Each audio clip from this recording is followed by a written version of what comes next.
ദൈനംദിന ജീവിതത്തിൽ ഒരു രീതിയിൽ അല്ലെങ്കിൽ മറ്റൊരു രീതിയിൽ ഓരോ സാമ്പത്തിക പ്രവർത്തനങ്ങളിൽ ഏർപ്പെടുന്നവരാണ് നമ്മളെല്ലാം.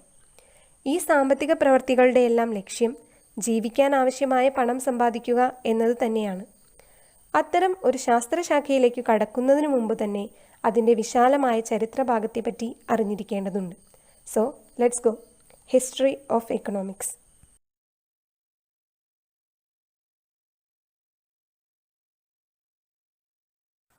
എക്കണോമിക്സിൻ്റെ ചരിത്രം ഇന്നോ ഇന്നലെയോ ആരംഭിച്ചതല്ല. നൂറ്റാണ്ടുകളുടെ ചരിത്ര പാരമ്പര്യമുള്ള ഒരു ശാസ്ത്രശാഖയാണ് സാമ്പത്തിക ശാസ്ത്രം. പ്രാരംഭ കാലഘട്ടത്തിൽ എക്കണോമിക്സിന് അതിൻ്റേതായ തത്വങ്ങളോ ഐഡൻറ്റിറ്റിയോ ഉണ്ടായിരുന്നില്ല. മറ്റൊരു രീതിയിൽ പറഞ്ഞാൽ അത് തത്വശാസ്ത്രത്തിൻ്റെ അഥവാ ഫിലോസഫിയുടെ ഒരു ഭാഗം മാത്രമായിരുന്നു. ഓരോരോ കാലഘട്ടങ്ങളിലായി ഓരോ ചിന്തകന്മാർ മെനഞ്ഞെടുത്ത ആശയങ്ങളുടെയും സിദ്ധാന്തങ്ങളുടെയും പൂർണ്ണരൂപമാണ് നാം ഇന്ന് കാണുന്ന എക്കണോമിക്സ്. അതുകൊണ്ട് തന്നെ സാമ്പത്തിക ശാസ്ത്രത്തിൻ്റെ ചരിത്രം എടുത്തു നോക്കുമ്പോൾ ചിന്തകന്മാരുടെ വ്യത്യസ്തങ്ങളായ ആശയങ്ങളും സിദ്ധാന്തങ്ങളുമാണ് അത് കൈകാര്യം ചെയ്യുന്നത്. AD 500 മുമ്പുള്ള കാലഘട്ടം എക്കണോമിക്സിനെ സംബന്ധിച്ചിടത്തോളം അതിൻ്റെ ആരംഭ കാലഘട്ടമാണ്. ഈ കാലഘട്ടത്തെയാണ് ഏൻഷ്യൻ എക്കണോമിക് തോട്ട് എന്ന് പറയുന്നത്. ഏൻഷ്യൻ പീരീഡിൽ പ്രധാനമായും 3 ചിന്തകന്മാരും അവരുടെ ആശയങ്ങളുമാണ് എക്കണോമിക്സിലേക്ക് വഴിതെളിച്ചത്.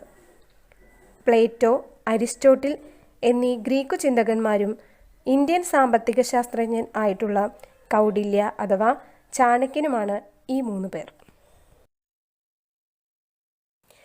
ഏൻഷ്യൻ എക്കണോമിക് തോട്ടിന് ശേഷം കടന്നുവന്ന പുതിയ ചിന്തകന്മാരായിരുന്നു മെർക്കന്റിലിസ്റ്റുകൾ. അവരുടെ ആശയങ്ങളും തത്വങ്ങളും പുതിയൊരു എക്കണോമിക് സ്കൂളിന് വഴി തെളിയിച്ചു. AD 16-ാം നൂറ്റാണ്ടിൻ്റെ മധ്യത്തിൽ തുടങ്ങി 18-ാം നൂറ്റാണ്ട് വരെ നീളുന്നതാണ് മെർക്കന്റിലിസത്തിൻ്റെ കാലഘട്ടം. യൂറോപ്പിലാണ് മെർക്കന്റിലിസത്തിൻ്റെ ഉത്ഭവം. ഒരു രാജ്യത്തിൻ്റെ സാമ്പത്തിക വളർച്ച പ്രധാനമായും ട്രേഡ് അഥവാ വ്യാപാരത്തെ ആശ്രയിച്ചാണ് എന്നതായിരുന്നു മെർക്കന്റിലിസ്റ്റുകളുടെ വാദം. അതായത് ഒരു രാജ്യം സാമ്പത്തിക വളർച്ച നേടുന്നത് എക്സ്പോർട്ടിലൂടെയും ഇമ്പോർട്ടിലൂടെയുമാണ്.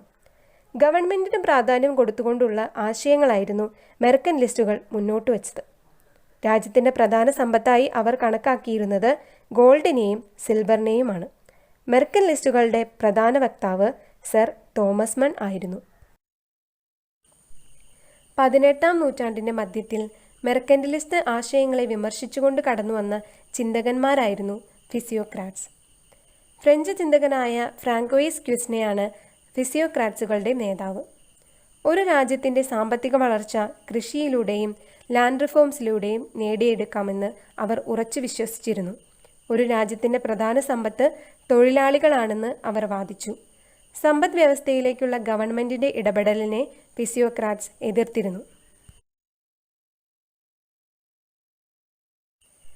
സാമ്പത്തിക ശാസ്ത്രത്തിന് ഒരു അടിത്തറ സൃഷ്ടിക്കപ്പെടുന്നത് ക്ലാസിക്കൽസിൻ്റെ കടന്നുവരവോടു കൂടിയാണ്. 18-ാം നൂറ്റാണ്ടിൽ ഇംഗ്ലണ്ടിലാണ് ഇതിൻ്റെ ആരംഭം.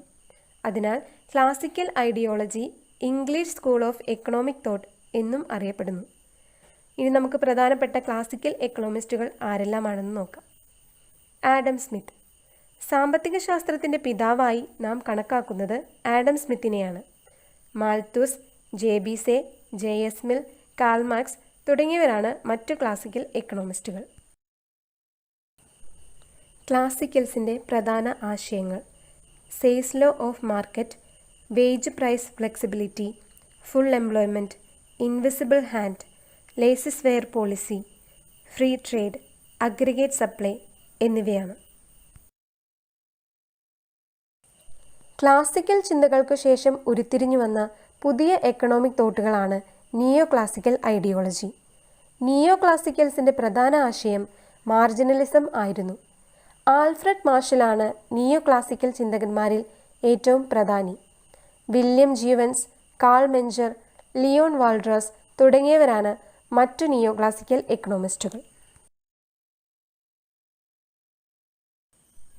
1936-ലെ സാമ്പത്തിക മാന്ദ്യം അന്നുവരെ നിലനിന്നിരുന്ന എല്ലാ സാമ്പത്തിക സിദ്ധാന്തങ്ങളും തെറ്റാണെന്ന് തെളിയിച്ചു.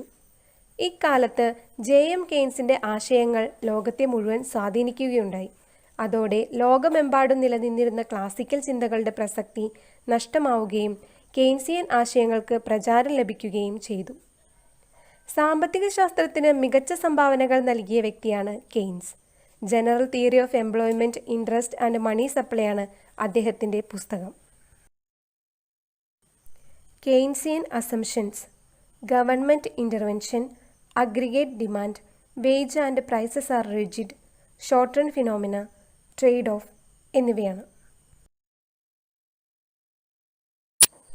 കെയ്ൻസിയൻ എക്കണോമിക് തോട്ടിനു ശേഷം 1970കളിൽ മണി സപ്ലൈക്ക് പ്രാധാന്യം നൽകിക്കൊണ്ട് ഉയർന്നു വന്ന എക്കണോമിക് സ്കൂളാണ് മോണിറ്ററിസം.